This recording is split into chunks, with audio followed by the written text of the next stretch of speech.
ഐനക്കോണം കാവ് ഭഗവതി ക്ഷേത്രത്തിൽ മോഷണം. കാണിക്കവഞ്ചികൾ കുത്തിത്തുറന്ന് പണം കവർന്നു. മോഷ്ടാവിന്റെ ദൃശ്യം CCTVയിൽ പതിഞ്ഞു.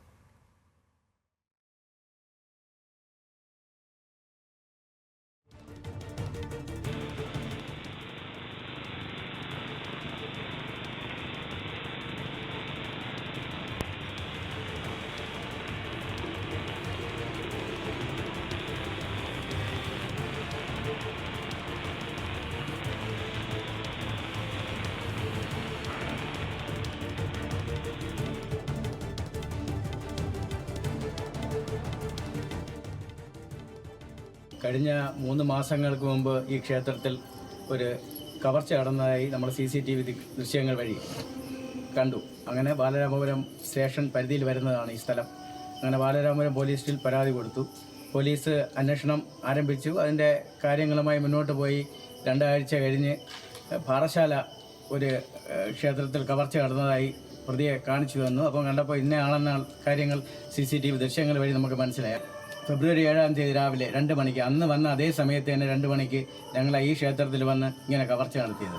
അപ്പോൾ നിരന്തരമായി ഇങ്ങനെ ഒരു സംവിധാനവുമായിട്ട് അദ്ദേഹം മുന്നോട്ട് പോകുമ്പോൾ ഈ പോലീസ് സംവിധാനം ബാലരാമപുരം പോലീസ് സ്റ്റേഷൻ പരിധിയിലാണെങ്കിലും തൊട്ടടുത്താണ് നെയ്യാറ്റിൻകര പോലീസ് സ്റ്റേഷനും.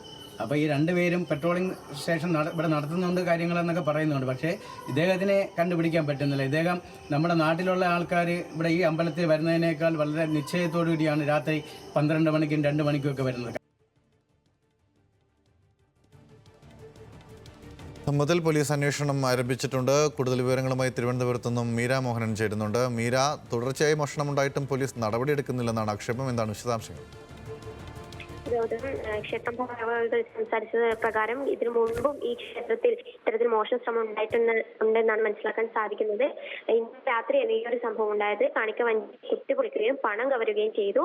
ക്ഷേത്രത്തിന്റെ ശ്രീകോവിലും ഓഫീസും കുത്തിത്തറാനുള്ള ശ്രമവും നടന്നു. CCTV ദൃശ്യങ്ങൾ നമുക്ക് വ്യക്തമാണ്. മുൻപ് ഈ പ്രതി ഈ കേസിൽ തന്നെ അറസ്റ്റിലായിരുന്നു. പിന്നീട് പുറത്തു വന്നതിന് ശേഷം മറ്റൊരു ക്ഷേത്രത്തിലെ മോഷണവുമായി ബന്ധപ്പെട്ടും ഇയാൾ അറസ്റ്റിലായതാണ് നമുക്ക് വിവരം ലഭിക്കുന്നത്. നിലവിൽ നെയ്യാറ്റിൻകര ഡിവൈഎസ്പിയുടെ നേതൃത്വത്തിൽ അന്വേഷണം ആരംഭിച്ചിട്ടുണ്ട്. ഗൗതം. ശരി, മീരയാണ് വിവരങ്ങൾ നൽകിയത് തിരുവനന്തപുരത്ത്.